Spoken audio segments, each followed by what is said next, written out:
Hello മച്ചുമാരി, welcome back to Mallu explainer. നിങ്ങൾ Japanese നിഞ്ചകളെ കുറിച്ച് കേട്ടിട്ടുണ്ടോ? രണ്ടാം ലോക മഹായുദ്ധം കഴിഞ്ഞപ്പോൾ ഈ നിഞ്ച ടീം രണ്ടായിട്ട് പിളർന്നു. ഒന്ന് നന്മയുടെ ഭാഗം, ഒന്ന് തിന്മയുടെ ഭാഗം. ഈ തിന്മയുടെ ഭാഗത്തേക്ക് പോയ അണ്ടർഗ്രൗണ്ട് നിഞ്ച ഷാഡോ ടീം, അവരെ കുറിച്ച് പറയുകയാണെങ്കിൽ പക്കാ സൈക്കോപാത്തുകൾ. ആളുകളെ രക്ഷപ്പെടുത്തലോ അല്ലെങ്കിൽ സഹായിക്കലോ ഒന്നുമല്ല അവരുടെ ഉദ്ദേശം. ആളുകളെ ഉപദ്രവിക്കുക, കൊല്ലുക. മാത്രമല്ല നല്ലവരായിട്ടുള്ള നിഞ്ചകളോട് ഇവർക്കാണെങ്കിൽ ഭയങ്കര പകയാണ്. ആ സമയത്താണ് ഈ നിഞ്ചകളുടെ ചീഫ് ഒരു കാര്യം അറിയുന്നത്. ഈ സൈക്കോപാത്തുകളായിട്ടുള്ള നിഞ്ചകളുണ്ടല്ലോ, അവരുടെ ഒരു താവളം അതൊരു സ്കൂളിന്റെ അടിഭാഗത്തെ അണ്ടർഗ്രൗണ്ടിലാണ്. രണ്ടാം ലോക മഹായുദ്ധകാലത്ത് ആ സമയത്ത് അവർ അവിടെയാണ് ഒളിച്ചിരുന്നത്. ഇപ്പോഴും അവർ അവിടെ ഉണ്ടോ എന്നൊരു സംശയം. അതുകൊണ്ട് തന്നെ അവരെ നിരീക്ഷിക്കാനും അവരെന്താണ് ചെയ്യാൻ പോകുന്നതെന്ന് അറിയാൻ വേണ്ടിയിട്ട് നല്ലൊരു കിടിലൻ നിഞ്ച പോരാളിയായിട്ടുള്ള നമ്മുടെ കഥാനായകനായിട്ടുള്ള കുറോയെ ചീഫ്, അതായത് നിഞ്ചകളുടെ നേതാവ്, അവൻ ആ ഒരു സ്കൂളിലേക്ക് ഒരു സ്കൂൾ കുട്ടിയായിട്ട് പറഞ്ഞേക്കുകയാണ്. അപ്പൊ അതിനുശേഷം എന്താ നടക്കാൻ പോകുന്നത് അത് നമുക്ക് കഥയിലേക്ക് പോയി തന്നെ മനസ്സിലാക്കാം. സോ പോവല്ലേ കഥയുടെ ഈ മായാ ലോകത്തിലേക്ക്. പിന്നെ വയനാട്ടിലേക്ക് ക്യാമ്പിങ്ങിന് വരാൻ താല്പര്യമുണ്ടെങ്കിൽ നമ്മളെ കോൺടാക്ട് ചെയ്യാം. Trekking, camp fire, DJ, food ഇതെല്ലാം അടങ്ങുന്ന നമ്മുടെ ഈ ഒരു പാക്കേജിന് 999 മാത്രമേ വരുന്നുള്ളൂ. അപ്പൊ നമ്മൾ കഥ ആരംഭിക്കുകയാണ്.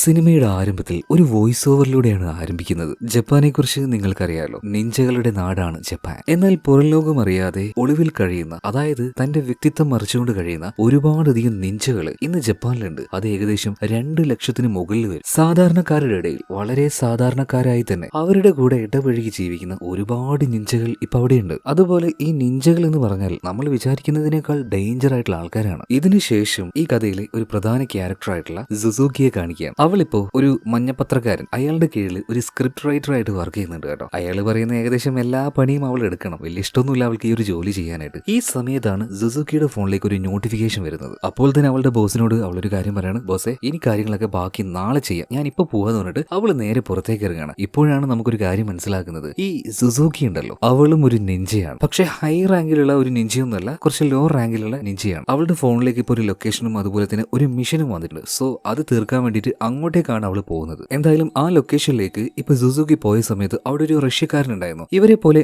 മറഞ്ഞിരിക്കുന്ന നിഞ്ചകളെ വേട്ടയാടുന്ന ആളായിരുന്നു ഈ റഷ്യക്കാരൻ. അയാൾ അവിടെ വെച്ച് സ്പോട്ട് ചെയ്ത പാടിന് സുസുക്കി അയാളെ അറ്റാക്ക് ചെയ്യാണ്. എന്നാൽ അയാളും അത്ര ചില്ലറക്കാരനൊന്നും ആയിരുന്നില്ല കേട്ടോ. കയ്യിലുണ്ടായിരുന്ന ഒരു ചെറിയ തോക്ക് കൊണ്ട് സുസുക്കിയെ അയാൾ അറ്റാക്ക് ചെയ്യാണ്. എന്നാൽ സുസുക്കിയും വിട്ടുകൊടുത്തില്ല. അവളുടെ കാലിലെ ഹീലുള്ള ചെരുപ്പ് ഒരൊറ്റ എറിയലാണ്. എന്നാൽ അതിന്റെ അടിഭാഗം നല്ല ഷാർപ്പായിട്ടുള്ള ബ്ലേഡുകളായിരുന്നു. എന്നാൽ അതിൽ നിന്നും ഈ റഷ്യക്കാരൻ എസ്കേപ്പ് ചെയ്യാണ്. അപ്പൊ തന്നെ ഇയാളുടെ കയ്യിലുണ്ടായിരുന്ന ഗണ്ണുമായിട്ട് സുസുക്കിയെ ഷൂട്ട് ചെയ്യുന്നുണ്ടെങ്കിലും സുസുക്കിയും അതിൽ നിന്ന് രക്ഷപ്പെട്ട് അവളുടെ കയ്യിലുണ്ടായിരുന്ന സ്റ്റാർ ഷേപ്പിലുള്ള ആ ഒരു ബ്ലേഡ് ഇവന് നേരെ എറിയുന്നുണ്ട്. എന്നാൽ അതെല്ലാം വളരെ സിമ്പിൾ ആയിട്ട് തന്നെ ഈ റഷ്യൻ ഹണ്ടർ തടുത്തു കളയാണ് കേട്ടോ. റഷ്യൻ ഹണ്ടർ എന്ന് വെച്ചാൽ ഇതുപോലെയുള്ള നിഞ്ചകളെ ഇല്ലാതാക്കലാണ് ഇയാളുടെ ജോലി. എന്തായാലും ഇവർ രണ്ടുപേരും തമ്മിലുള്ള ഫൈറ്റ് നന്നായിട്ട് നടന്നുകൊണ്ടിരിക്കുകയാണ്. ഇത് പാലത്തിന്റെ മുകളിൽ നിന്നും ഒരാൾ കാണുന്നുണ്ട്. ഒരു തൊപ്പിയെല്ലാം വെച്ച ഒരു അജ്ഞാതനായിട്ടുള്ള ഒരു മനുഷ്യൻ. ഇയാളാണ് ശരിക്കും ഈ നിഞ്ചകളുടെ ചീഫ് എന്ന് പറയുന്നത്. ചീഫാണ് സുസുക്കിക്ക് ഇങ്ങനെ ഒരു മിഷൻ കൊടുത്തിരിക്കുന്നത്. എന്തായാലും സുസുക്കി ആണെങ്കിൽ അയാൾക്കെതിരെ പരമാവധി ഫൈറ്റ് ചെയ്യാൻ നോക്കുന്നുണ്ട്. അവളുടെ കയ്യിലുണ്ടായിരുന്ന ഒരു ഇലക്ട്രിക്കൽ ഷോക്ക് മെഷീൻ എടുത്ത് അയാളെ ഷോക്ക് അടിപ്പിക്കാൻ നോക്കിയിട്ടും ഒരു രക്ഷയില്ല. അവളെ ഈ റഷ്യൻ ഹണ്ടർ എടുത്തൊരു എറിയാണ്. അവസാനം ഈ റഷ്യക്കാരൻ അവളെ വെടിവെച്ച് കൊല്ലാൻ നോക്കുന്ന അതേ നേരം തന്നെ ഈ റഷ്യക്കാരന്റെ ദേഹത്തേക്ക് ഒരു ടൂത്ത് പിക്ക് വന്ന് തറച്ചു കയറുകയാണ്. ഇതിപ്പോ എവിടുന്ന വന്നതെന്ന് ഇയാൾ തിരിഞ്ഞു നോക്കുന്ന അതേ സമയത്ത് തന്നെ മിന്നൽ വേഗത്തിൽ ഒരുത്തിന് വന്നിട്ട് ഇവന്റെ കഴുത്തിൽ ചാടി കയറിയിട്ട് എന്തെല്ലോ കാണിച്ചു കൂട്ടുകയാണ് കേട്ടോ. വളരെ പെട്ടെന്ന് എല്ലാം നടക്കുന്നത്, ഭയങ്കര ഫാസ്റ്റ്. അവസാനം ആ പയ്യന്റെ കാലുകൾ കൊണ്ട് തന്നെ ഈ റഷ്യൻ ഹണ്ടറുടെ കഴുത്ത് ഞെരിച്ച് ശ്വാസം മുട്ടിച്ച് അയാളെ കൊല്ലുന്നുണ്ട്. അതും കഴിഞ്ഞ് വളരെ സിമ്പിൾ ആയിട്ട് തന്നെ അവൻ അവിടുന്ന് പോവുകയാണ്. ഈ സമയത്ത് സുസുക്കി ചോദിക്കുകയാണ്, അല്ലടാ ആരാണ് നീ എന്തിനിപ്പോ ഇങ്ങോട്ടേക്ക് വന്നത്? അതൊന്നുമില്ല, അതൊക്കെ നമുക്ക് വഴിയെ മനസ്സിലാക്കാന്ന് പറഞ്ഞിട്ട് വളരെ സിമ്പിൾ ആയിട്ട് അവൻ അവിടുന്ന് പോവാണ്. ഇവനാണ് നമ്മുടെ ഈ കഥയുടെ നായകനായിട്ടുള്ള കുറോ. ഇവനും ഒരു നിഞ്ച തന്നെയാണ്, എന്നാൽ ഹൈ റാങ്കിലുള്ള ടോപ്പ് സ്കിൽഡ് ആയിട്ടുള്ള ഒരു നിഞ്ചയാണ്. ഈ റാങ്കിങ് എന്ന് വെച്ചിട്ടുണ്ടെങ്കിൽ അവരുടെ സ്കിൽ അനുസരിച്ചാണ് കേട്ടോ റാങ്ക് ചെയ്യുക. എന്തായാലും ഒരു കുരങ്ങനെ പോലെ അവിടെ ഉണ്ടായിരുന്ന ആ ഒരു പാലത്തിന്റെ മുകളിലെല്ലാം അള്ളിപ്പിടിച്ച് തുള്ളി അവൻ അങ്ങനെ സിമ്പിൾ ആയിട്ട് പോവുകയാണ്. ഇതിനുശേഷം വീട്ടിലിരുന്നുകൊണ്ട് ആ ടൂത്ത് പിക്ക് പ്രാക്ടീസ് ചെയ്യുന്ന നമ്മുടെ ഹീറോ കുറേ കാണിക്കുക. ആളൊരു ആലസനാണ് കേട്ടോ. അവന്റെ നടപ്പും പ്രവൃത്തികളൊക്കെ അങ്ങനെയാണ്, എന്നാൽ നല്ല സ്കില്ലുണ്ട്. പെട്ടെന്നാണ് അവന്റെ ആ വീട്ടിലേക്ക് ആരോ കയറി വരുന്നത് പോലെ കുറേക്ക് തോന്നിയത്. അപ്പൊ തന്നെ അവനൊരു ഫൈറ്റിന് തയ്യാറെടുക്കുകയാണ്. എന്നാൽ അങ്ങോട്ടേക്ക് വന്നത് മറ്റാരും ആയിരുന്നില്ല, ഇവരുടെ ഈ ഒരു നിഞ്ച ഗ്രൂപ്പിന്റെ ചീഫ് ആയിരുന്നു. ചീഫിനെ കണ്ടപാട് തന്നെ ഒന്ന് ഞെട്ടിപ്പോയ കുറോ പറയാണ്, ചീഫ് നിങ്ങൾ എന്തിനാ ഇങ്ങോട്ടേക്ക് വന്നത്? ഇപ്പൊ ചീഫ് പറയാണ്, നിന്റെ ആ ഒരു ഫൈറ്റിംഗ് സ്കിൽ ഉണ്ടല്ലോ, ഞാൻ അന്ന് ആ രാത്രി അത് കണ്ടായിരുന്നു. പിന്നെ നിന്നെ കുറിച്ച് ഞാൻ നന്നായിട്ട് പഠിച്ചു, നിന്റെ ഹിസ്റ്ററി ഞാൻ പരിശോധിച്ചു. കണ്ടാൽ ഒരു അലസനാണെങ്കിലും നീ നല്ല സ്കില്ലുള്ളവനാണ്, നല്ല ടോപ്പ് റാങ്ക് ഉള്ളവനാണ്. അതുകൊണ്ട് തന്നെ ഒരു വലിയ മിഷൻ നിന്നെ ഏൽപ്പിക്കാനാണ് ഞാൻ ഇങ്ങോട്ടേക്ക് വന്നിരിക്കുന്നത്. ഇപ്പൊ വളരെ ആശ്ചര്യത്തിൽ എന്താണ് ചീഫ് എനിക്ക് നിങ്ങൾ തരാൻ പോകുന്ന ഒരു മിഷൻ, അതിനെക്കുറിച്ച് കുറെ ചോദിക്കുകയാണ്. അതായത് 70 വർഷങ്ങൾക്ക് മുന്നേ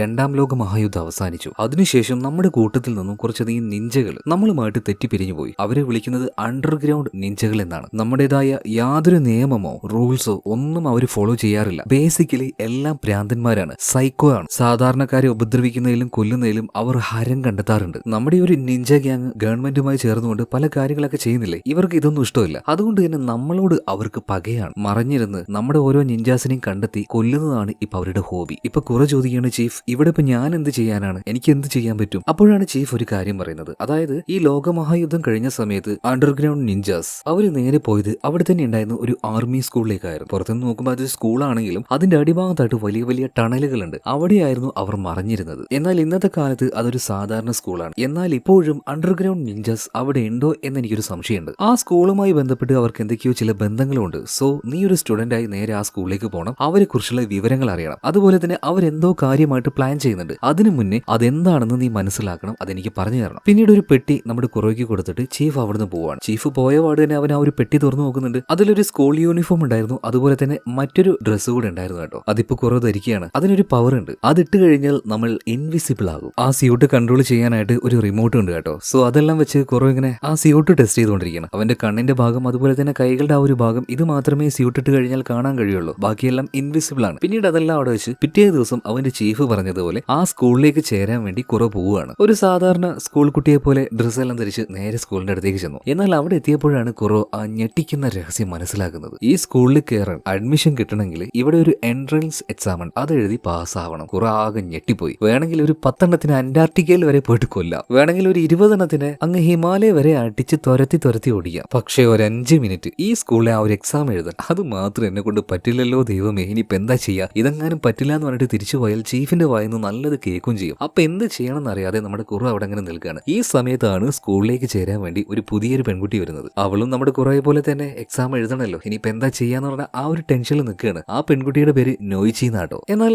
ആള് ഭയങ്കര ക്യൂട്ടാ കാണാൻ. അവള് കണ്ട പാട് തന്നെ നമ്മുടെ കുറയുടെ ഉള്ളിൽ ഒന്ന് ക്രഷ് അടിക്കുന്നുണ്ട്. ആഹാ കൊള്ളാലോ, ഒന്ന് മുട്ടി നോക്കാമെന്ന് കരുതി നിൽക്കുമ്പോഴാണ് ടീച്ചർ വരുന്നത്. ആ നിങ്ങൾ രണ്ടുപേരല്ലേ എക്സാം എഴുതാൻ വന്നത്, ഉള്ളിലേക്ക് വാ. ഇതും പറഞ്ഞ് അവര് എക്സാം ഹാളിലേക്ക് നേരെ കൂട്ടിക്കൊണ്ടുപോവാണ്. കയറിയ പാട് തന്നെ നോയിച്ചി പോയിട്ട് ഒരു സീറ്റിൽ ഇരിക്കുന്നുണ്ട്. എന്നാൽ നമ്മുടെ കുറവാണെങ്കിൽ അതിലൂടെ അങ്ങനെ നടന്നുകൊണ്ടിരിക്കുകയാണ്. എന്തോ അവനിങ്ങനെ തപ്പിക്കൊണ്ടിരിക്കുകയാണ്. ഇപ്പൊ നോയിച്ചിക്കും അതുപോലെ തന്നെ ആ സാറിന് മനസ്സിലാവുന്നില്ല ഇവൻ എന്ത് ചെയ്യും നോക്കുന്നത്. എന്തായാലും കുറച്ചു നേരം കഴിഞ്ഞപ്പോൾ നോയിച്ചിയുടെ തൊട്ടടുത്ത് തന്നെ ഉണ്ടായിരുന്ന ആ കസേരയിൽ പോയിട്ടാണ് കുറവ് ഇരിക്കുന്നത്. അതിന്റെ കാരണം എന്താന്ന് വെച്ചിട്ടുണ്ടെങ്കിൽ കുറവ് ഇങ്ങോട്ടേക്ക് വരുന്ന സമയത്ത് ആ എക്സാമിൽ പാസ്സാവാൻ ആവശ്യമായിട്ടുള്ള ആൻസർ കീ അത് അവിടെ ഈ ചീഫിന്റെ ആൾക്കാർ നേരത്തെ തന്നെ കളേർഡ് ആയിട്ടുള്ള റൈസ് ഉണ്ടല്ലോ, അതുകൊണ്ട് നിലത്ത് ഇങ്ങനെ ചെറുതായിട്ട് നോട്ട് ചെയ്ത് വെച്ചിട്ടുണ്ട്. അപ്പൊ ആ സ്ഥലം എവിടെയാണെന്നാണ് കുറവ് തപ്പി നടന്നിരുന്നത്. കറക്റ്റ് എവിടെയാണ്, അതുകൊണ്ട് തന്നെ ഇവിടെ വന്നിരുന്നു. അങ്ങനെ എക്സാം പേപ്പർ കിട്ടി, നിലത്ത് എഴുതി വെച്ച ആ ഒരു ആൻസർ കീ ഉപയോഗിച്ചുകൊണ്ട് തന്നെ അവൻ ഓരോ ആൻസറും ഇങ്ങനെ ചെയ്തുകൊണ്ടിരിക്കുകയാണ്. ആ നേരത്താണ് നോയിച്ച് ഈ കാര്യം കാണുന്നത്. അതായത് നിലത്ത് വീണ് കിടക്കുന്ന ആ റൈസിന്റെ ചെറിയ ചെറിയ പീസുകളെ ഒരു പ്രത്യേക പാറ്റേണിൽ അതിങ്ങനെ കിടന്ന സമയത്ത് അവള് വിചാരിച്ചു എന്തോ ഉറുമ്പുകളോ അതുപോലെ എന്തോ പ്രാണികളാണെന്ന്. ബേസിക്കലി പേടിത്തൂറിയായി നോയിച്ച് അപ്പൊ തന്നെ സാറിനെ വിളിച്ച് സാറേ ഇവിടെ എന്തൊക്കെയോ പ്രാണികൾ ഉണ്ടെന്ന് പറയണം. സാറും അങ്ങോട്ടേക്ക് വന്ന് നോക്കി, ശരിയാണല്ലോ എന്തോ ഒരു പ്രാണിയാണ്, നീ ഒരു കാര്യം ചെയ്യും ആ ചൂലെടുക്ക്, നമുക്കിതൊന്ന് ക്ലീൻ ആക്കാന്ന് പറയാം.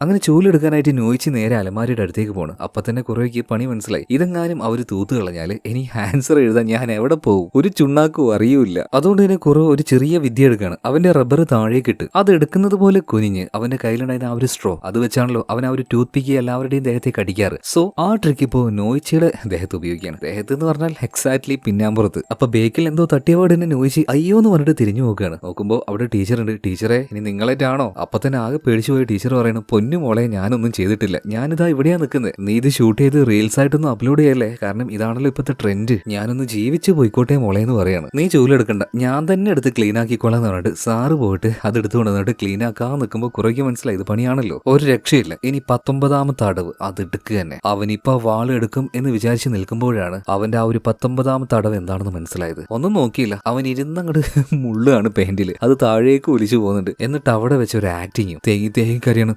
സാറേ ഈ പരീക്ഷയിൽ തോറ്റുപോയി എന്റെ അമ്മേനെ വീട്ടിൽ കയറ്റൂല, അച്ഛനാണെങ്കിൽ കെട്ടിയിട്ട് തല്ലും ചെയ്യും, ഞാൻ എന്ത് ചെയ്യും സാറേ, എനിക്കാകെ പേടിയാവുന്നു സാറേ. ഈ സമയത്ത് മനസ്സിലേക്ക് തോന്നി ഞാൻ സാറ് പറയണം, ഒരു കാര്യം ചെയ്യിക്കുറോ, നീ പേടിക്കണ്ട, നിങ്ങളെ രണ്ടുപേരെയും ഞാൻ പാസ്സാക്കി വിടാം കേട്ടോ. അല്ല നീ മുള്ളിയ മൂത്രം അതിപ്പോ ഞാൻ ക്ലീൻ ചെയ്യണോ നീ ക്ലീൻ ചെയ്യോ? അത് പിന്നെ സാറ് തന്നെ ചെയ്തോ, ഞാൻ പോട്ടെ എന്ന് പറഞ്ഞിട്ട് കുറേ വേഗം ബാത്റൂമിലേക്ക് പോയിട്ട് മൂത്രം പോയ ജഡ്ഡി മാറ്റി മറ്റൊരു ജഡ്ഡി ഇട്ട് നേരെ പുറത്തേക്ക് വരികയാണ്. വന്നപാട് തന്നെ നമ്മുടെ നോയിച്ചിയെ കാത്തിരിക്കുകയാണ് കേട്ടോ. അവളുമായിട്ട് എങ്ങനെയെങ്കിലും കമ്പനി കൂടണമെന്ന് കുറേ തീരുമാനിക്കുകയാണ്. കാരണം എന്താണെന്നറിയോ, ഈ നോയിച്ചി ഈ സ്കൂളിൽ പുതുതാണെങ്കിലും അവളുടെ കുറച്ച് കൂട്ടുകാരൊക്കെ ഇവിടെ ഉണ്ട്. അതുപോലെ ഈ സ്കൂളിനെ കുറിച്ച് അത്യാവശ്യം കാര്യങ്ങളൊക്കെ നോയിച്ചേക്ക് അറിയാം. കുറോയ്ക്കാണെങ്കിൽ ഒന്നും അറിയില്ല. അപ്പൊ അവളുമായിട്ട് എങ്ങനെയെങ്കിലും കമ്പനി കൂടി ഇതൊക്കെ ഒന്ന് അറിയണം. അങ്ങനെ വീട്ടിലേക്ക് പോകുന്ന വഴിയിൽ കുറോ ഓരോ കാര്യങ്ങളൊക്കെ ചോദിക്കുന്നുണ്ട് കേട്ടോ സ്കൂളിനെ പറ്റിയിട്ട്. അങ്ങനെ നടന്നുകൊണ്ടിരിക്കുമ്പോൾ ഇപ്പൊ കുറോയുടെ വീട്ടിലെത്താണ്. എന്നാ ശരി നമുക്ക് നാളെ കാണാൻ പറഞ്ഞിട്ട് കുറോ അവന്റെ വീട്ടിലേക്ക് കയറാൻ നിൽക്കുമ്പോൾ ഒരു ഉളുപ്പില്ലാതെ ചോദിക്കുകയാണ്, അല്ല നിനക്ക് എന്നെ വീട്ടിലേക്കൊന്ന് വിളിച്ചൂടെ, കുടിക്കാൻ വല്ല ജ്യൂസോ ചായ ഉണ്ടെങ്കിൽ അതും തന്നൂടെ. ഇപ്പൊ കുറോ പറയണ് എന്നാ ശരി എന്നാ വാ മുകളിലേക്ക് പോകാന്ന് പറഞ്ഞിട്ട് അവളെയും കൂട്ടി നേരെ അവന്റെ വീട്ടിന്റെ മുകളിലേക്ക് പോവാണ്. മുകളിലേക്ക് എന്ന് പറഞ്ഞാൽ മേൽക്കൂരയുടെ മുകളിലേക്ക്. അവിടെ പോയിരുന്നാൽ നല്ല കാഴ്ചയാണ്. അങ്ങനെ ഓരോ കാര്യങ്ങൾ പറയുന്നതിന്റെ ഇടയിലാണ് നോയിച്ചി എന്തിനാണ് പുതിയ സ്കൂളിലേക്ക് വരുന്നത് എന്നുള്ള ആ ഒരു കാര്യം പറയുന്നത്. മറ്റൊന്നിനുമല്ല, അവളുടെ ഒരു കൂട്ടുകാരനുണ്ട്, ഗോയി എന്ന പേര്. ആള് നല്ല ഒരു ഒന്നാം തരം മണ്ണാപ്പിയാണ്, പേടിത്തോറൻ. ഇവൻ സ്കൂളിൽ പോകുന്ന സമയത്ത് അവിടെ ഉണ്ടായിരുന്ന കുറച്ച് ബുള്ളി പിള്ളേര് ഇവന് വെറുതെ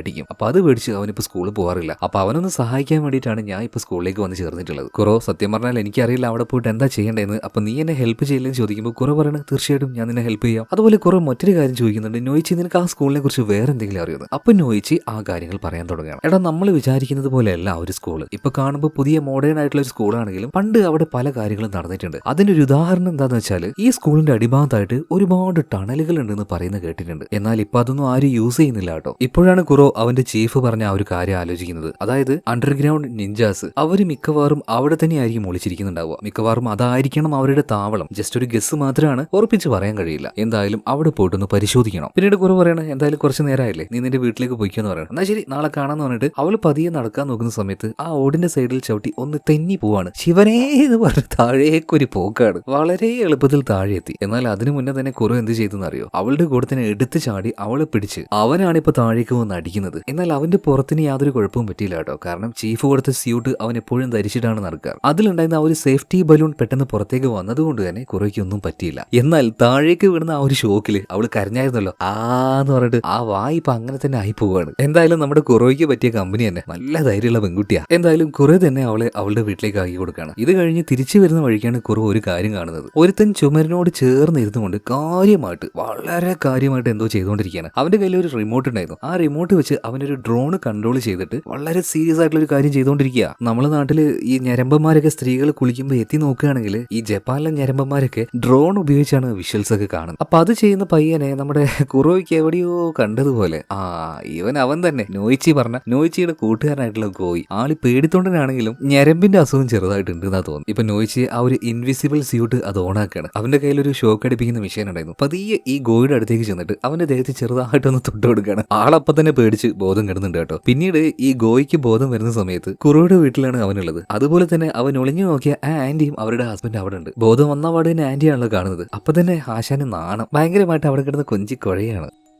ഈ സമയത്ത് കുറവ് പറയണ, ഗോയി നിനക്ക് ആ ഒരു ബുള്ളി പിള്ളേരെ പേടിയായതുകൊണ്ടല്ലേ സ്കൂളിലേക്ക് വരാത്തത്? നാളെ മുതൽ അവരുടെ കാര്യം ഞാൻ നോക്കിക്കോളാം, പക്ഷെ അതിന് ചെലവുണ്ട്, കുറച്ച് കാശ് എനിക്ക് തരണം എന്ന് പറയണ. ഇപ്പൊ ഗോയി പറയണ നോക്കാം. അങ്ങനെ പിറ്റേ ദിവസം രാവിലെ ഇവര് 3 പേരും കുറോയും നോയിച്ചും ഈ ഗോയും കൂടെ നേരെ സ്കൂളിലേക്ക് പോവാണ്. ക്ലാസ്സിലെത്തിയ പാടന്നെ ആ ബുള്ളി പയ്യന്മാര് ഗോയെ കളിയാക്കുന്നുണ്ട്. അത് കണ്ടപ്പോ തന്നെ അവന്റെ കാലും കൈയും വിറക്കുകയാണ്. പിന്നീട് അവന്റെ സീറ്റിലേക്ക് ഇരിക്കാൻ പോകുന്ന സമയത്ത് അതിലൊരുത്തൻ കൂട്ടത്തിലെ വില്ലാളി, അവന്റെ പേര് തൽക്കാലം നമുക്ക് കെൻഷി എന്ന് വിളിക്കാം. കെൻഷി എന്താക്കി അവന്റെ കാല് ക്രോസ് വെക്കാണ്. നീ അങ്ങനെ പോണ്ടാ എന്ന് പറഞ്ഞിട്ട്. ഇത് കണ്ട് ഭയന്ന് നിൽക്കുന്ന ഗോയി ഉണ്ടല്ലോ, അവന്റെ കാലിന്റെ പിൻഭാഗം ഉണ്ടല്ലോ, അത് നമ്മുടെ കുറോ അവന്റെ 2 വിരലുകൾ കൊണ്ട് ഇറുക്കി പിടിച്ച് പൊക്കി ഒറ്റ വെക്കലാണ്. അപ്പൊ അവന്റെ കാല് നേരെ പോയി അടിക്കുന്നത് ഈ കെൻഷിയുടെ കാലിലാണ്. അവന് നന്നായിട്ട് വേദനയായി കേട്ടോ. അപ്പൊ തന്നെ അവൻ കാല് വലിക്കുന്നുണ്ട്, അവന് നന്നായിട്ട് വേദന കേട്ടോ. ഈ സമയത്ത് ഗോയി എന്നോട് കളിച്ചാൽ എങ്ങനെ ഇരിക്കും എന്ന് പറഞ്ഞിട്ട് ഭയങ്കര ഇതിൽ പോയിട്ട് അവിടെ ആ ഒരു സീറ്റിലിരിക്കുകയാണ്. അതുപോലെ തന്നെ കുറോ നേരെ ഏറ്റവും ബേഗിലാണ് പോയിരിക്കുന്നത്. എന്നാൽ അവന്റെ ബേഗില് ഒന്നുമില്ല, ബേഗ് മാത്രമേ ഉള്ളൂ. ഇപ്പൊ അവന്റെ തൊട്ടടുത്തുണ്ടായിരുന്ന ഒരു പെൺകുട്ടി ചോദിക്കണം, അല്ല നീ ഒന്നും എടുക്കാതെയാണോ ക്ലാസ്സിലേക്ക് വന്നിരിക്കുന്നത്? വേണമെങ്കിൽ എന്റെ നോട്ട് ബുക്ക് ഉപയോഗിച്ചെന്ന് പറഞ്ഞിട്ട് ആ പെൺകുട്ടി അവളുടെ നോട്ട് ബുക്കിൽ ഒരെണ്ണം കുറേക്ക് കൊടുക്കുകയാണ്. ഇതാര് കാണുന്നുണ്ട്? നോയിച്ചി കാണുന്നുണ്ട്. അവൾക്ക് ഒട്ടും ഇഷ്ടപ്പെടുന്നില്ല. കാരണം ഈ അസൂയയുടെ അസുഖം അവൾക്ക് തീരില്ലാത്തതുകൊണ്ട് അതൊട്ടും ഇഷ്ടപ്പെട്ടില്ല. ഇവൾ ആരപ്പാ കുറോയോട് ഇത്ര ഫ്രണ്ട്ലി ആയിട്ട് ഇടപെടാൻ മാത്രം? ഇത് വളരാൻ അനുവദിച്ചുകൂടാ, തടയിടണം. ഈ സമയത്താണ് നമ്മുടെ കുറോ അവന്റെ ദേഹത്തേക്ക് ഒരു ലേസർ ലൈറ്റ് വന്ന് പതിക്കുന്നത്. അത് കണ്ടപ്പോ തന്നെ കുറോയ്ക്ക് കാര്യം മനസ്സിലായി. അപ്പൊ ആ വെളിച്ചം വന്ന ഭാഗത്തേക്ക് കുറോ പോവാണ്. അവിടെ പോയപ്പോ ഈ കുറോയെ പോലെ തന്നെ സ്കൂൾ യൂണിഫോം ഇട്ട ഒരുത്തൻ അവിടെ ഇരിക്കുന്നുണ്ട്. അവന്റെ കയ്യിൽ ഒരു ടെഡി ബിയറും ഉണ്ട്. ഇവനും ആ നിഞ്ചാസിൽപ്പെട്ട ആള് തന്നെയാണ്. നമ്മുടെ കുറോയെ എന്ത് ജോലിയാണോ ചീഫ് ഏൽപ്പിച്ചത് അതേ പരിപാടിക്ക് തന്നെ ഇവനെയും ചീഫ് ഇങ്ങോട്ടേക്ക് വിട്ടതാണ്. ആ കാര്യം അവൻ പറയുന്നുണ്ട് കേട്ടോ. ഇവന്റെ പേര് ഷിയാൻ എന്നാണ്. സോ ഇവര് രണ്ടുപേരും സംസാരിച്ചുകൊണ്ടിരിക്കുമ്പോൾ നേരെ ഓപ്പോസിറ്റുള്ള ബിൽഡിംഗിൽ നിന്ന് കുറച്ച് പ്രായമായിട്ടുള്ള ഒരാൾ ഇവരിങ്ങനെ നോക്കിക്കൊണ്ട് നിൽക്കുന്നുണ്ട്. കുറച്ചു നേരം കഴിഞ്ഞപ്പോ ഈ തക്കാഷി ഉണ്ടല്ലോ കുറേ നോക്കിയിട്ട് എന്തോ ഒരു ആക്ഷൻ കാണിക്കുന്നുണ്ട്. താഴേക്ക് വാ, നമുക്കൊന്ന് കാണണം എന്ന് പറയാം. ശരി ഞാൻ വരാന്ന് കുറേയും പറയുന്നുണ്ട്. ഇതിനുശേഷം നമ്മുടെ ഗോയെ കാണിക്കുകയാണ്. ഞാൻ പറഞ്ഞല്ലോ ആള് നല്ല പേടിത്തൊണ്ടനാണെങ്കിലും ഈ പെൺപിള്ളേരുടെ കാര്യത്തിൽ ആള് നല്ലൊരു പൂവാലം കോഴിയാണ്. ഇപ്പൊ അവന്റെ ക്ലാസ്സിൽ തന്നെയുള്ള വേറൊരു വാളിപ്പെണ്ണുണ്ട് കേട്ടോ. വാളിപ്പെണ്ണെന്ന് വെച്ചാൽ അതിപ്പോ മനസ്സിലാവും. ഉണ്ടാവും. അവളുടെ പേര് നൊസോമി എന്നാണ്. അപ്പൊ നൊസോമി എന്തോ പെട്ടിയും കാര്യങ്ങളൊക്കെ ഇങ്ങോട്ട് കൊണ്ടുവെക്കാൻ പോകുമ്പോൾ അവളുടെ കൂട്ടത്തിൽ ഞാനും വരാം, ഞാൻ ഹെൽപ്പ് ചെയ്യാന്ന് പറഞ്ഞിട്ട് അവളുടെ പിന്നാലെ അങ്ങനെ കൂടുന്നുണ്ട് ഇവൻ. ഇപ്പൊ നൊസോമി കൊടുത്ത ആ ഒരു പെട്ടി അവൻ മേടിക്കുന്നുണ്ട് കേട്ടോ. നല്ല വെയിറ്റ് ഉണ്ടായിരുന്നു. പിടിച്ച പാട് തന്നെ അതുമായിട്ട് അവനെ അവിടെ വീഴാണ്. എന്തായാലും ഹെൽപ്പ് ചെയ്യാൻ ഏറ്റവും പോയി ഇനിയിപ്പോ ഹെൽപ്പ് ചെയ്തിട്ടില്ലെങ്കിൽ മാനവും പോകും. അങ്ങനെ കഷ്ടപ്പെട്ട് അവളുടെ കൂടെ കനമുള്ള ആ ഒരു പെട്ടിയും പിടിച്ചുകൊണ്ട് അത് സ്റ്റോർ റൂമിലേക്ക് വെക്കാൻ വേണ്ടി പോവാണ്. ഈ നേരത്താണ് മറ്റേ ആ ഒരു ബുള്ളി പയ്യന്മാരുണ്ടല്ലോ, കെൻഷിൻ ടീമും കൂടെ അങ്ങോട്ടേക്ക് വരുന്നത്. ആകെ പേടിച്ചു പോയ ഗോയി ഇപ്പോ നൊസോമിയോട് നൊസോമി ഇനിയിപ്പോ നമ്മൾ എന്ത് ചെയ്യുന്നു ചോദിച്ചപ്പോ അവിടെ നൊസോമിയെ കാണാനില്ല. ഈ കെൻഷിൻ ടീമിനും കണ്ട പാട് തന്നെ അവൾ ഓടുന്ന ഓട്ടത്തിൽ അവളുടെ കാല് അവളുടെ പിന്നിൽ വരെ തട്ടുന്നുണ്ട്. അങ്ങനത്തെ ഓട്ടാണ് അവൾ ഓടുന്നത്. ഇപ്പൊ ഗോയുടെ കാര്യം നോക്കുകയാണെങ്കിൽ ആകെ പെട്ടല്ലോ എന്ന് അവന് മനസ്സിലായി കേട്ടോ. എന്തായാലും കെൻഷി അങ്ങോട്ടേക്ക് വന്നിട്ട് പറയണേ, എടാ എന്റെ കാല് ചവിട്ടാൻ മാത്രം ധൈര്യം നിനക്കുണ്ടോടാ, നീ ആരോടാടാ കളിച്ചത്? ഇത് പറഞ്ഞ് അവന്റെ ചെറുക്കി ഇങ്ങനെ തട്ടിക്കൊണ്ടിരിക്കുകയാണ്. ഈ സമയത്ത് ഇത് കണ്ടുകൊണ്ട് അങ്ങോട്ടേക്ക് കുറവ് വരുന്നുണ്ട്. ഇന്ന് ഇതിലൊരു തീരുമാനമാക്കണമെന്ന് പറഞ്ഞിട്ട് അവന്റെ ഒരു ഇൻവിസിബിൾ സ്യൂട്ട് ഓണാക്കുകയാണ്. എന്നിട്ട് നേരെ ഗോയുടെ പിന്നിൽ പോയിട്ട് അവന്റെ കൈകൾ പിടിച്ച് അവൻ ഫൈറ്റ് ചെയ്യുന്നത് പോലെ അവനെ കൊണ്ട് ഫൈറ്റ് ചെയ്യിപ്പിക്കുകയാണ്. നല്ല ഇടി കൊടുക്കുന്നുണ്ട് ഇമാർക്ക്. അങ്ങനെ കുറവിടെ ആ ഒരു ഇടിയുണ്ട്. അത് ഗോയാണ് ചെയ്തെന്ന് ഇവര് വിചാരിക്കുന്നത്. എന്തായാലും ഇടി കൊണ്ട് കെൻഷി നിലത്ത് വീണു, അവന്റെ ബോധവും പോയി. പിന്നീട് ഇൻവിസിബിൾ സ്യൂട്ട് അതിന്റെ ആ ഒരു പവർ ഓഫ് ആക്കിയിട്ട് ഇപ്പൊ കുറവ് പറയാണ്, ഗോയി എന്റെ കാശ് അവിടെ എത്തിച്ചോണം കേട്ടോ. എന്തായാലും ഞാൻ ഇപ്പൊ വരാന്ന് പറഞ്ഞിട്ട് അവൻ നേരെ പോകുന്നത് നേരത്തെ കുറച്ച് പ്രായമുള്ള ഒരാള് തക്കാശി അവനോട് കൈകണ്ട് എന്തോ കാണിച്ച് സ്റ്റോർ റൂമിന്റെ ഭാഗത്തേക്ക് വരാൻ പറഞ്ഞില്ലേ, അങ്ങോട്ടേക്കാണ് കുറവ് ഇപ്പൊ പോകുന്നത്. ആ സ്റ്റോർ റൂമിൽ തക്കാശി കാത്തിരിക്കണ്ടായിരുന്നു കേട്ടോ. അങ്ങോട്ടേക്ക് എത്തിയപാടേനെ കുറവ് എന്താണ് കാര്യം ചോദിക്കുമ്പോൾ തക്കാശി അതിന് മറുപടി പറയാതെ കയ്യിലുണ്ടായിരുന്ന നിഞ്ച വാള് അതങ്ങോട്ട് ഊരിയെടുക്കാണ്. അപ്പൊ തന്നെ അവനെ വെട്ടിക്കൊല്ലാൻ നോക്കുന്നുണ്ട്. എന്താണെന്ന് കുറേക്ക് ഒട്ടും മനസ്സിലാവുന്നില്ല. അവൻ കരുതി ഇതിനി ആ ഒരു അണ്ടർഗ്രൗണ്ട് ഷാഡോ നിഞ്ചയിൽപ്പെട്ട ആ ഒരാളായിരിക്കും എന്ന് അവൻ കരുതി. എന്നാൽ ശരിക്കും ഇവിടെ തെറ്റ് സംഭവിച്ചത് തക്കാശിക്കായിരുന്നു. അതായത് തക്കാശി കുറെ ഇങ്ങോട്ടേക്ക് വന്നപ്പോൾ തന്നെ അവന്റെ ആ ഒരു നടപ്പും രീതിയും എല്ലാം ശ്രദ്ധിക്കുന്നുണ്ടായിരുന്നു. അപ്പൊ തന്നെ തക്കാശിക്ക് മനസ്സിലായി ഇവനൊരു സാധാരണ പയ്യനല്ല, ഒരു നിഞ്ചയാണ്. ഈ സ്കൂളിലേക്ക് അവനിങ്ങനെ വരണമെങ്കിൽ മിക്കവാറും അവൻ അണ്ടർഗ്രൗണ്ട് ഷാഡോ നിഞ്ചയിൽപ്പെട്ട ആളായിരിക്കും. അതായത് ഇപ്പോൾ ആ ഒരു നിഞ്ച ഗ്രൂപ്പ് ഉണ്ടല്ലോ, അവരുടെ ആ ശത്രുക്കളുടെ ടീമിൽപ്പെട്ടയാണ്. എന്നാൽ കുറെ പലതവണ പറയുന്നുണ്ട് ഞാൻ ആ ഒരു ടീമിൽപ്പെട്ടയല്ല, ഞാൻ ശരിക്കും ചീഫിന്റെ ആളാണ്, ചീഫ് പറഞ്ഞിട്ട് ഒരു മിഷനുമായിട്ട് ഇങ്ങോട്ടേക്ക് വന്നത്. എന്നാൽ അതൊന്നും കേൾക്കാതെ തക്കാശി കുറെ വെട്ടിക്കൊണ്ടിരിക്കുകയാണ്. എന്നാൽ അതെല്ലാം വളരെ സിമ്പിൾ ആയിട്ട് തന്നെ കുറോ ഡീൽ ചെയ്യുന്നുണ്ട്. കാരണം ഹൈ റാങ്കിൽപ്പെട്ട ഒരാളാണ് നമ്മുടെ ഈ ഒരു കുറോ. അങ്ങനെ അവസാനം കുറോ പറയുന്നുണ്ട്, നിങ്ങൾ ഞാൻ പറയുന്നത് കേട്ടില്ലെങ്കിൽ ആ ലേസർ പവർ ഞാൻ ഉപയോഗിക്കുന്നത്. ഇപ്പോഴാണ് സ്പേസിലേക്ക് കാണിക്കുന്നത്. ഈ നിഞ്ചാസിന്റെ കൺട്രോളിൽ കിടക്കുന്ന ഒരു വലിയ സാറ്റലൈറ്റ് തന്നെ അങ്ങ് സ്പേസിലുണ്ട്. നല്ല റാങ്കുള്ള നിഞ്ചാസിന് ആ സാറ്റലൈറ്റിലെ ലേസർ പവർ ഉപയോഗിക്കാൻ കഴിയും. സോ അത് ഞാനിപ്പോൾ ഉപയോഗിക്കുന്നത് കുറോ തക്കാശിയോട് പറയാണ്. ഇപ്പൊ തക്കാശി പറയാണ്, ആ സാറ്റലൈറ്റിന്റെ പവറോ, എടാ നിന്നെ കണ്ടാൽ അറിയാം നീ ലോ റാങ്കിലുള്ള ഒരുത്തനാ, അതിന് പുറമെ നീ ഒരു അണ്ടർഗ്രൗണ്ട് ഷാഡോ നിഞ്ചയിൽപ്പെട്ട ആള്, നീ എങ്ങനെയാടാ അത് ഉപയോഗിക്കാന്ന് പറഞ്ഞിട്ട് തക്കാശി വാളെടുത്ത് അവനെ വെട്ടാൻ നോക്കുമ്പോൾ പെട്ടെന്നൊരു ലേസർ ബീം വന്നിട്ട് ഈ വാളിനെ 2 കഷ്ണമായിട്ട് മുറിക്കുകയാണ്. അപ്പോഴാണ് തക്കാശിക്ക് മനസ്സിലാവുന്നത് ഇവൻ സാധാരണ നിഞ്ചയല്ല, ഹൈ റാങ്ക് ആയിട്ടുള്ള നിഞ്ചയാണ്. മാത്രമല്ല ഇവൻ ആ ഒരു അണ്ടർഗ്രൗണ്ട് നിഞ്ച ഗ്രൂപ്പിൽപ്പെട്ട ആളുമല്ല. അതുകൊണ്ട് തന്നെ അവനോട് അവിടെ നിന്ന് പോയിക്കൊള്ളാൻ പറയണം. ഇപ്പൊ ആ ഒരു സ്റ്റോർ റൂമിൽ നിന്ന് നമ്മുടെ കുറവ് പുറത്തേക്ക് ഇറങ്ങിയ സമയത്ത് അവിടെ തന്നെ ചുറ്റിപ്പറ്റി നിൽക്കുന്നുണ്ടായിരുന്നു ആര്, നമ്മുടെ നൊസോമി, ആ വാളിപ്പെണ്ണ് തന്നെ. അതായത് ഇവൻ ക്ലാസ്സിലേക്ക് വന്ന പാട് തന്നെ ഇവന്റെ ആ ഒരു ആറ്റിറ്റ്യൂഡും ലുക്കെല്ലാം കണ്ടിട്ട് നൊസോമിക്ക് എന്തോ ഇവനോടൊരു ക്രഷ് തോന്നി. അതുകൊണ്ട് ഇവൻ അറിയാതെ നൊസോമി കുറോയെ ഫോളോ ചെയ്യാറുണ്ടായിരുന്നു കേട്ടോ. ഇപ്പൊ അവൻ കണ്ട പാട് തന്നെ ഒരു ചിരിയിരിക്കുന്നത് ഒന്ന് റൊമാൻറ്റിക് ആയിട്ട് ചിരിച്ചു കാണും. അങ്ങനെ ഒന്ന് ചിരിച്ച് നാണം കുണിയും കൊണ്ട് അവൾ ഓടുകയാണ് കേട്ടോ. അങ്ങനെ അന്ന് ദിവസം രാത്രിയായപ്പോൾ ഒരു സൂപ്പർ മാർക്കറ്റ് കാണിക്കുന്നുണ്ട്. ഇപ്പൊ അവിടെ ഉണ്ടായിരുന്ന ഒരു ലേഡി അന്നത്തെ സെയിലെല്ലാം കഴിഞ്ഞ് സെയിൽസ് എല്ലാം ക്ലോസ് ചെയ്തുകൊണ്ടിരിക്കുകയാണ്. ഈ നേരത്ത് അടച്ച ആ വാതിൽ ഓട്ടോമാറ്റിക് ആയിട്ട് തുറക്കുകയാണ്. അതേ നേരം തന്നെ ഉള്ളിൽ ഷെൽഫിൽ ഉണ്ടായിരുന്ന ഓരോ വസ്തുക്കളും പതിയെ താഴേക്ക് വീഴാൻ തുടങ്ങുകയാണ്. അപ്പൊ തന്നെ ആ ലേഡിക്ക് അപകടം മനസ്സിലായി കയ്യിലുണ്ടായിരുന്ന വാള് അവർ പുറത്തേക്ക് എടുക്കുക. ഇതേ നേരം തന്നെ അവർക്ക് നേരെ നല്ല ഷാർപ്പായിട്ടുള്ള സ്റ്റാർ ഷേപ്പ് ആയിട്ടുള്ള ഒരു ബ്ലേഡ് വരുന്നുണ്ട്. കയ്യിലുണ്ടായിരുന്ന വാള് കൊണ്ട് ആ ബ്ലേഡ് ഒറ്റ വെട്ടിന് അവർ മുറിച്ചു കളയാണ്. അതായത് ഈ ലേഡിയും ഒരു നിഞ്ച തന്നെയാണ്. അതായത് ഈ ഷോപ്പിന്റെ ഉള്ളിലേക്ക് ഫുൾ ഇൻവിസിബിൾ ആയിട്ടുള്ള ഒരാൾ കയറിയിട്ടുണ്ട്. ആ ലേഡി ഇപ്പൊ എന്തിന് തയ്യാറായി നിൽക്കുന്ന അതേ നേരം തന്നെ ആ ഇൻവിസിബിൾ ആയിട്ടുള്ള ആള് വന്നിട്ട് ആ ലേഡിയെ വെട്ടി കൊന്നുകളയാണ്. ഒരു അല്പനേരം കഴിഞ്ഞപ്പോൾ നമ്മുടെ സുസുക്കിയെ കാണിക്കാം. സ്കൂളെല്ലാം കഴിഞ്ഞ് ടൗണിൽ പോയിട്ട് കുറച്ച് പർച്ചേസ് എല്ലാം കഴിഞ്ഞ് അവൾ തിരിച്ചു വരികയായിരുന്നു. അപ്പോഴാണ് അവളുടെ ഫോണിലേക്ക് ആ നോട്ടിഫിക്കേഷൻ വരുന്നത്. അവളെ ട്രെയിൻ ചെയ്ത അവളുടെ ടീച്ചർ മരണപ്പെട്ടു എന്ന്. അത് മറ്റാരുമല്ല, ഇപ്പൊ കൊല്ലപ്പെട്ട ആ ഒരു സൂപ്പർ മാർക്കറ്റിലെ ലേഡി ഉണ്ടല്ലോ, അവര് തന്നെയായിരുന്നു. മാത്രമല്ല അതേ നേരം അവരെ കൊന്ന ആ ഇൻവിസിബിൾ ആയിട്ടുള്ള ആൾ ഇങ്ങോട്ട് വന്നിട്ട് സുസുക്കിയെ അറ്റാക്ക് ചെയ്യണം. അപ്പൊ തന്നെ സുസുക്കി മനസ്സിലായി ഇത് അവനാണ്. അതായത് ആ അണ്ടർഗ്രൗണ്ട് ഷാഡോ ടീമിൽപ്പെട്ട ആള്. അവൾക്ക് അവനോട് അങ്ങനെ മുട്ടി നിൽക്കാൻ കഴിയുന്നില്ല. അവർക്കിടയിൽ ഒരു ഫൈറ്റ് ഉണ്ടാവുന്നുണ്ട്. ഇതേ നേരത്താണ് ഇവരുടെ സ്കൂളിൽ തന്നെ പഠിക്കുന്ന നൊസോമി അതിലൂടെ പോകുന്നത്. പെട്ടെന്ന് അവളുടെ കഴുത്തിന് കയറി ഈ ഇൻവിസിബിൾ ആയിട്ടുള്ള ആ നിഞ്ച കയറി പഠിക്കുകയാണ്. അവളെ മുന്നിൽ നിർത്തിക്കൊണ്ട് തന്നെ ഇൻവിസിബിൾ ആയിട്ടുള്ള ആ ഒരു നിഞ്ച പറയുന്നത് എല്ലാം തുടങ്ങിയത് ആ സ്കൂളിൽ വെച്ചല്ലേ, അപ്പൊ അവിടെ വെച്ച് തന്നെ നമുക്കെല്ലാം തീർക്കാം. ഇപ്പൊ തൽക്കാലം ഞാൻ നിന്നെ വെറുതെ വിടുക എന്ന് പറഞ്ഞിട്ട് ഇപ്പൊ നൊസോമിയും അവിടെ തള്ളിയിട്ട് ആ ഇൻവിസിബിൾ ആയിട്ടുള്ള ആൾ അവിടെ നിന്ന് പോവുകയാണ്. അതായത് ഈ നിഞ്ച ടീമിൽപ്പെട്ട ഇവര് വിചാരിക്കുന്നത് പോലെ എല്ലാവരും അവര് വെൽ പ്ലാൻഡ് ആണ്. ഓരോ കാര്യങ്ങളും പെർഫെക്റ്റ് ആയിട്ട് തന്നെ അവർ ചെയ്യാൻ തുടങ്ങിയിട്ടുണ്ട്. ഇവരുടെ ഗ്രൂപ്പിലെ ഓരോ നിഞ്ചാസിനെയും അവർ വന്ന് വേട്ടയാടി കൊല്ലുന്നുണ്ട്. ഇതിനുശേഷം കാണിക്കുന്നത് നമ്മുടെ കുറോയുടെ വീട്ടിലാണ്. അവന്റെ അടുത്തേക്ക് ചീഫ് വന്ന് ഈ കാര്യങ്ങളൊക്കെ പറയാണ്. അതായത് അവർ ആ ഒരു ഇൻവിസിബിൾ സൂട്ട് ഇട്ടുകൊണ്ട് ഇറങ്ങിയിരിക്കുകയാണ്. ഗവൺമെന്റ് ഫുൾ ആയിട്ടുള്ള അങ്ങനത്തെ സ്യൂട്ടുകൾ നിരോധിച്ചിരിക്കുകയാണ്. എന്നിട്ടും അവരത് യൂസ് ചെയ്യുന്നുണ്ട്. അതിനർത്ഥം അവർ കാര്യമായിട്ട് രഹസ്യമായിട്ട് എന്തോ ഒന്ന് പ്ലാൻ ചെയ്യുന്നുണ്ട് എന്നല്ലേ. അതുപോലെ തന്നെ അവൻ പരസ്യമായിട്ട് വാർ ഡിക്ലെയർ ചെയ്തിട്ടുണ്ട്. നാളെ സ്കൂളിൽ വെച്ച് എന്തൊക്കെയോ നടക്കാൻ പോവാണ്. അവരെക്കുറിച്ച് ഞാൻ പറയണ്ടല്ലോ, ആ ടീമിലുള്ള ഓരോ മെമ്പേഴ്സും സൈക്കോസ് ആണ്. അവരെന്ത് വേണമെങ്കിലും ചെയ്യാം. നാളെ സ്കൂളിൽ എന്ത് വേണമെങ്കിലും സംഭവിക്കാം. ഒരു വാണിംഗ് ചീഫ് ഇപ്പൊ കുറേക്ക് കൊടുക്കുന്നുണ്ട്. അങ്ങനെ കുറെ നേരം കഴിഞ്ഞു. രാത്രിയാണ്. നമ്മുടെ നോയിച്ചിയെ കാണിക്കുകയാണ്. അവള് രാത്രി ഉറങ്ങാൻ നേരത്ത് നന്നായിട്ട് സ്വപ്നം കണ്ടുകൊണ്ടിരിക്കുകയാണ്. ആരെയാ കാണുന്നത്? നമ്മുടെ കുറോയെ. അവന് കണ്ട സമയത്തിന് ഭയങ്കരമായിട്ട് ഇഷ്ടപ്പെട്ടു. അവന്റെ കൂടെ ഇങ്ങനെ എൻജോയ് ചെയ്യുന്നതെല്ലാം അവളിങ്ങനെ സ്വപ്നം കണ്ടുകൊണ്ടിരിക്കുകയാണ്. പെട്ടെന്ന് കണ്ണ് തുറന്നപ്പോൾ തൊട്ട് മുന്നിലായിട്ട് 2 കണ്ണുകൾ മാത്രം. അവളാകെ ഞെട്ടിപ്പോയി. പെട്ടെന്ന് തന്നെ അവിടെ ഉണ്ടായിരുന്ന കുറവ് പറയണ കരയല്ലേ, ഇത് ഞാനാണ്. അപ്പൊ നോയിച്ച് ചോദിക്കണം, നിന്നെ എന്താടാ ഇങ്ങനെ ഈ കോലത്തില്, നിനക്ക് എന്താ പറ്റിയെന്നൊക്കെ ചോദിക്കുമ്പോൾ കുറവ് പറയണ അതൊക്കെ വലിയൊരു കഥയാണ്. പിന്നെ വേറൊരു കാര്യമുണ്ട്, നാളെ പറ്റുകയാണെങ്കിൽ സ്കൂളിന്റെ ആ ഭാഗത്തേക്കേ വരരുത്. കാരണം സ്കൂളിൽ ഒരുപാട് പ്രശ്നങ്ങൾ നടക്കാൻ വേണ്ടി പോവാണ്. നിനക്ക് എന്തെങ്കിലും പറ്റുന്നത് എനിക്ക് സഹിക്കാൻ പറ്റില്ല. അതുകൊണ്ട് ഒരു വാണി തരാൻ വേണ്ടി വന്നേന്ന് പറഞ്ഞിട്ട് അവൻ അപ്പം തന്നെ അവിടുന്ന് ചാടി പോവുകയാണ്. ഇതിനുശേഷം ഒരു ഫ്ലാഷ് ബാക്ക് സീന് കാണിക്കുകയാണ് കേട്ടോ. അതായത് ആരെയോ ഭയന്ന് ഓടിക്കൊണ്ടിരിക്കുന്ന ഒരു പയ്യൻ. അവന്റെ പേര് സറൂട്ടോ എന്നാണ്. അവൻ അവിടുന്ന് ഓടി രക്ഷപ്പെടാൻ ശ്രമിച്ചെങ്കിലും അവന്റെ പിന്നാലെ വന്ന ആള് സ്റ്റാർ ബ്ലേഡ് കൊണ്ട് അവന്റെ കാലിനെറിഞ്ഞ് അവനെ വീഴ്ത്തുകയാണ്. അവനെ പിടിച്ച ആള് മറ്റാരുമല്ല, അണ്ടർഗ്രൗണ്ട് ഷാഡോ ടീമിൽപ്പെട്ട ഒരാളാണ്. അയാളിപ്പോ ഇൻവിസിബിൾ സ്യൂട്ട് അണിഞ്ഞുകൊണ്ടാണ് ഇവന്റെ അടുത്തേക്ക് വന്നത്. എന്നിട്ട് അവന്റെ മുന്നിൽ വെച്ച് ഒരു കാര്യം പറയുന്നുണ്ട്, ഞങ്ങളുടെ ടീമിലേക്ക് നിന്നെ വിളിക്കുകയാണ്. കാരണം അതിനുള്ള യോഗ്യത നിനക്കുണ്ട്, നിനക്ക് ചേരാൻ താല്പര്യമുണ്ടോ? ഓൾറെഡി ഈ സറൂട്ടോ ആളൊരു ബേസിക്കലി സൈക്കോയാണ്. ആളുകളെ ഉപദ്രവിക്കുന്നതൊക്കെ ഭയങ്കര ഇഷ്ടമാണ്. അതുകൊണ്ട് തന്നെ ഈ അണ്ടർഗ്രൗണ്ട് ഷാഡോ നിഞ്ച ടീമിന്റെ ആ ഒരു ഓഫർ അവൻ സ്വീകരിക്കുകയാണ്. അതുപോലെ തന്നെ ഇവൻ ഓൾറെഡി ചീഫിന്റെ ആ ഒരു നിഞ്ച ടീമിലുള്ള ആളായിരുന്നു. അതായത് നമ്മുടെ കുറോയെ പോലെ തന്നെ. ഇവൻ ആ ഒരു അണ്ടർഗ്രൗണ്ട് ഷാഡോ ടീമിൽ ചേർന്നതിന് ശേഷം അവർക്ക് വേണ്ടി ഓരോ മർഡേഴ്സും ചെയ്യുന്നത് അവൻ തന്നെയാണ്. ആ സൂപ്പർ മാർക്കറ്റിലെ ലേഡിയെ കൊന്നില്ലേ, അതും ഈ സെറൂട്ട് തന്നെയാണ്. എന്തായാലും പിറ്റേ ദിവസം രാവിലെയായി സ്കൂളിലേക്ക് നമ്മുടെ ആ ഒരു വാളി പയ്യന്മാരുടെ ടീമിലുള്ള ഒരുത്തനുണ്ടല്ലോ, അവനിങ്ങനെ വരികയാണ്. അവൻ സ്കൂളിലേക്ക് വരുമ്പോൾ തന്നെ മനസ്സിൽ ഓരോ കാര്യങ്ങൾ പ്ലാൻ ചെയ്യുന്നുണ്ട്. അതായത് ഗോയി അവനെ എങ്ങനെയെങ്കിലും ഒന്ന് പണിയണം, അവന് മുഴുവനായിട്ടും അവിടെ വെച്ച് നാണം കെടുത്തണം. അപ്പൊ അതിനുള്ള ഓരോ വഴികൾ ആലോചിച്ചാണ് ഇവൻ സ്കൂളിലേക്ക് വരുന്നത്. അപ്പൊ തന്നെ സ്കൂളിന്റെ മുന്നിൽ ഇൻവിസിബിൾ ആയി നിൽക്കുന്ന സറൂട്ടോ ഉണ്ടായിരുന്നു. അവൻ സ്കൂളിലേക്ക് കയറാൻ നിൽക്കുകയാണ്. അപ്പൊ അതിനു മുന്നേ ഒരു തുടക്കമായിക്കോട്ടെ എന്ന് കരുതിയിട്ട് ഈ കെൻഷിയുടെ ടീമിൽപ്പെട്ട ഈ പയ്യനുണ്ടല്ലോ, അവന് കഴുത്തൊരേറ്റ വെട്ടാണ് കേട്ടോ. എന്നിട്ട് തലയില്ലാത്ത അവന്റെ ബോഡി എടുത്തുകൊണ്ട് നേരെ സ്കൂളിലേക്ക് പോകണം. ഞാൻ നേരത്തെ പറഞ്ഞല്ലോ, ഈ സറൂട്ടോ ബേസിക്കലി ഒരു സൈക്കോപാത്താണ്. ആളുകളെ ഉപദ്രവിക്കാനും കൊല്ലാനൊക്കെ അവന് ഭയങ്കര ഇഷ്ടമാണ്.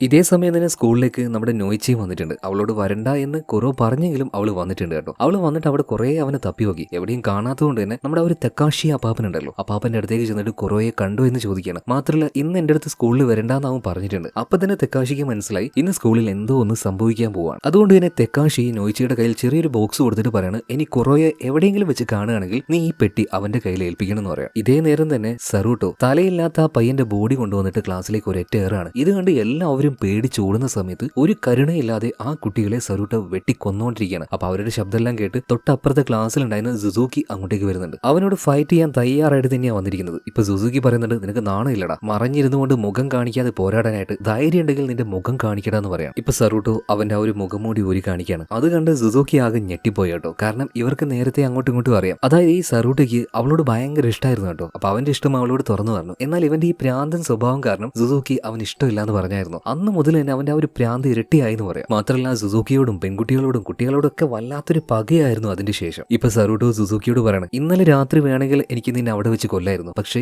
ഈ സ്കൂളിൽ വെച്ചല്ലേടി നീ എന്നെ എല്ലാവരുടെയും മുന്നിൽ വെച്ച് അപമാനിച്ചത്, അതുകൊണ്ട് ഇവിടെ വെച്ച് തന്നെ ഞാൻ നിന്നെ തീർക്കുന്നു പറഞ്ഞിട്ട് അവൾക്കെതിരെ ഫൈറ്റ് ചെയ്യാണ്. എന്നാൽ സുസൂക്കിക്ക് വിചാരിച്ചതുപോലെ അവനോട് മുട്ടി നിൽക്കാൻ പറ്റുന്നില്ല. അവളിപ്പോ വെട്ടി കൊല്ലാൻ നോക്കുന്ന അതേ നേരം തന്നെ അവൾക്ക് ആ ഒരു ഗ്ലാസ് തകർത്തുകൊണ്ട് ഒരാൾ അങ്ങോട്ടേക്ക് ചാടി വരികയാണ്. മറ്റാരുമല്ല, ഈ നിഞ്ച ടീമിന്റെ ചീഫ് തന്നെയായിരുന്നു. ചീഫിനോട് മുട്ടി നിൽക്കാൻ വേണ്ടി ഇപ്പൊ സറൂട്ടോയ്ക്ക് പറ്റുന്നില്ല. അതുകൊണ്ട് തന്നെ അവന്റെ ആ ഒരു ഇൻവിസിബിൾ സ്യൂട്ട് അവൻ ഓണാക്കുകയാണ്. എന്നാൽ അതേ നേരം തന്നെ ചീഫ് ഒരു കാര്യം കാണിക്കുകയാണ്. ഇയാളുടെ കൈ മുറിച്ച് ആ രക്തം ഇവന്റെ സ്യൂട്ടിലേക്ക് ആക്കുകയാണ്. അതുകൊണ്ട് തന്നെ അവൻ എവിടെയാണെന്ന് കറക്റ്റ് ആയിട്ട് മനസ്സിലാവുമല്ലോ. എന്നാൽ ആ സമയത്ത് സറൂട്ടോ ഒരു കാര്യം ചെയ്തു. പൊരുത് നിൽക്കാൻ പറ്റിയിട്ടില്ലെങ്കിൽ ഏതൊരു വീരനും ചെയ്യുന്ന പരിപാടി തന്നെ ഓടുക, തിരിഞ്ഞോടുക. ചീഫിന്റെ കയ്യിൽ നിന്നും അവനിപ്പോ തൽക്കാലം രക്ഷപ്പെട്ട് ഓടുകയാണ്. ഈ സമയത്ത് സ്കൂളിന്റെ മറ്റൊരു ഭാഗത്ത് നോയിച്ച് ഇപ്പോഴും നമ്മുടെ കുറേ തപ്പിക്കണ്ട് നടന്നുകൊണ്ടിരിക്കുകയാണ്. ഈ സമയത്താണ് പേടിച്ചോടി വരുന്ന ഗോയെ കാണുന്നത്. അപ്പൊ ഗോയിയോട് കുറേ കണ്ടു എന്ന് ചോദിക്കുമ്പോൾ ഗോയി ഒരു കാര്യം പറയാണ്. അതായത് ഈ ഗോയി കുറോ അതുപോലെ തന്നെ ഗോയെ കളിയാക്കുന്ന ഒരു പയ്യനുണ്ടല്ലോ കെൻഷി, ഇവര് 3 പേരും കൂടെ സ്കൂളിന്റെ അടിഭാഗത്തുള്ള ആ ഒരു അണ്ടർഗ്രൗണ്ട് ഏരിയയിലേക്ക് പോയി. കുറോയ്ക്ക് അറിയണമായിരുന്നു അവിടെ എന്താ സംഭവിക്കുന്നത്, അവിടെ ആരൊക്കെയാണ് ഉള്ളതെന്ന് അറിയാൻ വേണ്ടിയിട്ട്. എന്നാൽ അവിടെ പോയ സമയത്ത് പേടി കാരണം ഗോയും അതുപോലെ തന്നെ കെൻഷിയും അതിന്റെ ഉള്ളിലേക്ക് പോയില്ല. പക്ഷെ കുറോ അതിന്റെ ഉള്ളിലേക്ക് പോയി. എനിക്കറിയില്ല ഇനിയിപ്പോ എന്താ സംഭവിക്കാൻ പോകുന്നതെന്ന്. ഇതേ സമയത്ത് തന്നെ ആ സ്കൂളിന്റെ അണ്ടർഗ്രൗണ്ട് ബേസ്മെന്റിലേക്ക് പോയ കുറോയെ കാണിക്കുകയാണ്. അവൻ അവിടെ മുഴുവനായിട്ട് മരിച്ചു പെറുക്കുന്നുണ്ട് കേട്ടോ. ആ സമയത്ത് അവിടെ നിൽക്കുന്ന ഒരു സ്കൂൾ യൂണിഫോം എല്ലാം ധരിച്ച ഒരു പെൺകുട്ടിയെ കാണുന്നുണ്ട്. ഇപ്പൊ കുറോ ചോദിക്കുകയാണ്, നീ ആരാണ്, നീ അവരിൽപ്പെട്ട ആളല്ലേ, അണ്ടർഗ്രൗണ്ട് ഷാഡോ നിഞ്ച ടീമിൽപ്പെട്ട ആള്? ഇതേ സമയത്തിന് ചിരിച്ചുകൊണ്ട്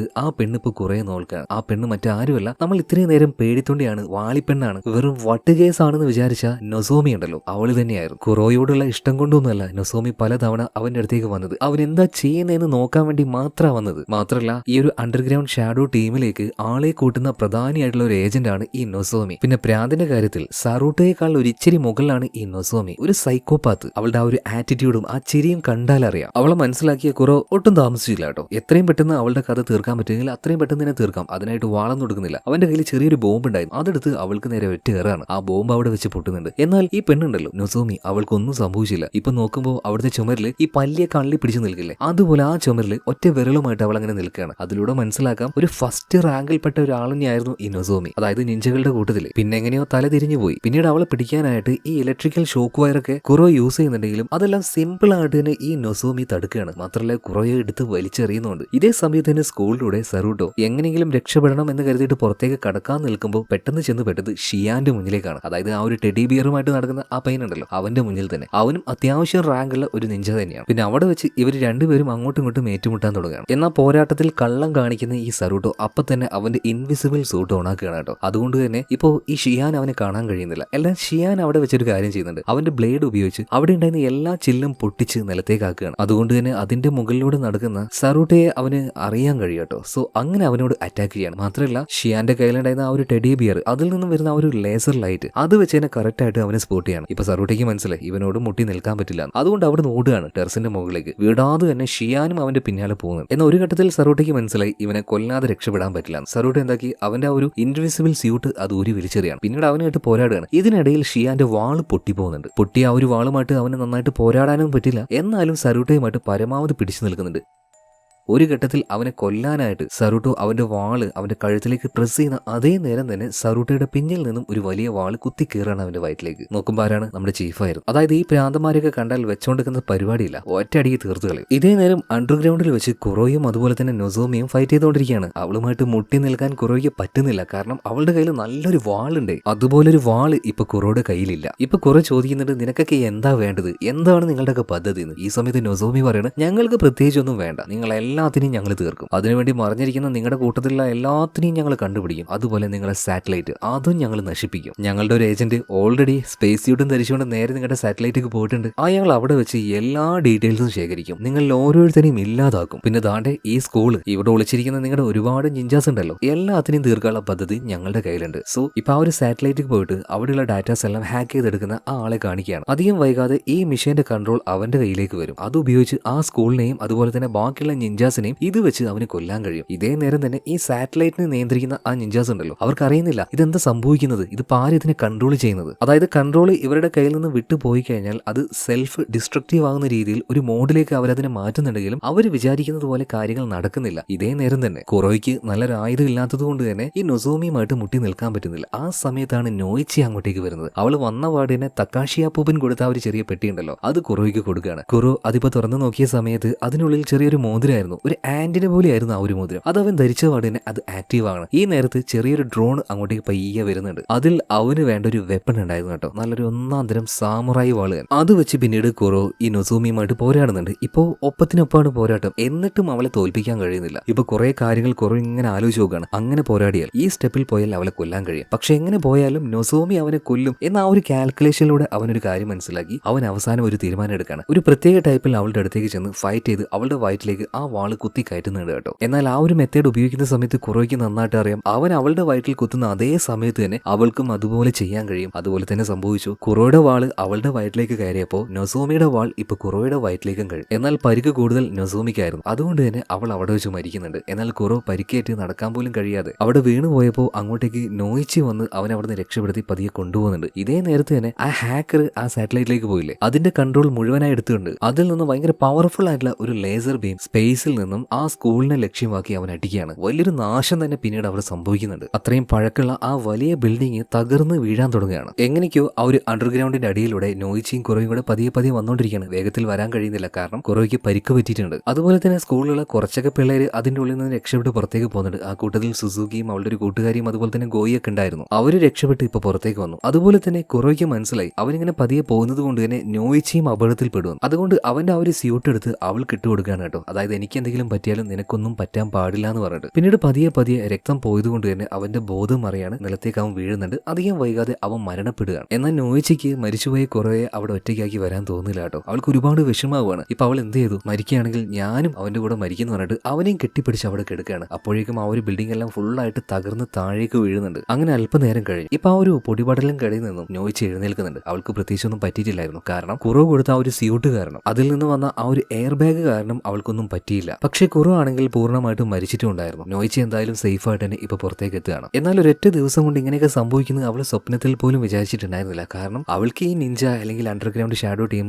ഇതിനെക്കുറിച്ചൊന്നും വലിയ ധാരണയില്ലായിരുന്നു. കുറേ വല്ലാതെ ഇഷ്ടപ്പെട്ട് വരികയായിരുന്നു. പക്ഷെ അപ്പോഴേക്കും അവനെ അവൾക്ക് നഷ്ടമാകുകയും ചെയ്തു. ഒരുപാട് വിഷമിക്കുകയാണ് അവൾ. അങ്ങനെ കുറച്ച് ദിവസം കഴിയും. ഭക്ഷണമെല്ലാം കഴിച്ച് നോയിച്ച് അവളുടെ റൂമിലേക്ക് കിടക്കാൻ വരുന്ന സമയത്ത് അവിടെ താണ്ടെ ഒരാൾ നിൽക്കുന്നു. കണ്ടാൽ കുറേ പോലെ തന്നെ ഉണ്ട്. പക്ഷെ അവൻ കുറോയല്ല, അവന്റെ സഹോദരനാണ് ജുറോൺ. ജുറോൺ ഇപ്പൊ ഇങ്ങോട്ടേക്ക് വന്നിരിക്കുന്നത് ചീഫ് പറഞ്ഞിട്ടാണ്. അതായത് കുറോ എന്ത് ദൗത്യമാണോ ഏറ്റെടുത്തത് അത് പൂർത്തിയാക്കാൻ വേണ്ടിയിട്ടാണ് ജുറോൺ വന്നിരിക്കുന്നത്. അതുപോലെ തന്നെ ഈ കുറോയും നോയിച്ചയും തമ്മിൽ അടുപ്പത്തിലായിരുന്നല്ലോ. സോ കുറോയുടെ കുറെ കാര്യങ്ങളൊക്കെ അവൾക്കറിയാം. സോ ആ ഡീറ്റെയിൽസ് എടുക്കാൻ വേണ്ടിയിട്ടായിരിക്കും അവൻ ഇങ്ങോട്ടേക്ക് വന്നത്. അതുപോലെ തന്നെ അണ്ടർഗ്രൗണ്ട് ഷാഡോ ടീം അവരെ പൂർണ്ണമായിട്ടും ഇല്ലാതാക്കിയിട്ടല്ലാതെ ചീഫിനും അദ്ദേഹത്തിന്റെ ആ ഒരു ടീമിനും റെസ്റ്റ് തന്നെ ഉണ്ടാവില്ല. അവരതിനായിട്ടുള്ള പദ്ധതികൾ തുടങ്ങിക്കഴിഞ്ഞു. സോ ഇത്രയും കാണിച്ചുകൊണ്ട് സിനിമ ഇവിടെ തീരുകയാണ്. അപ്പൊ ഈ ഒരു സിനിമയും ആ കഥയും നിങ്ങൾക്ക് ഇഷ്ടമായോ എന്ന് ഞാൻ ചോദിക്കുന്നില്ല. കാരണം എല്ലാവർക്കും ഇത് ഇഷ്ടമാവണമെന്നില്ല. എന്നാൽ ഇങ്ങനെയുള്ള കഥകൾ ഇഷ്ടപ്പെടുന്നവരുണ്ട്, അവരെയും ഞാൻ പരിഗണിക്കണ്ടേ. അതുകൊണ്ടാണ് ഇങ്ങനെയുള്ള സിനിമകൾ ഞാൻ കൊണ്ടുവരുന്നത് കേട്ടോ. അപ്പോൾ ഓക്കെ, എന്തായാലും അടുത്ത വീഡിയോയിൽ നമുക്ക് വീണ്ടും കാണാം. അപ്പോൾ അതുവരെ ഓക്കെ, ബൈ.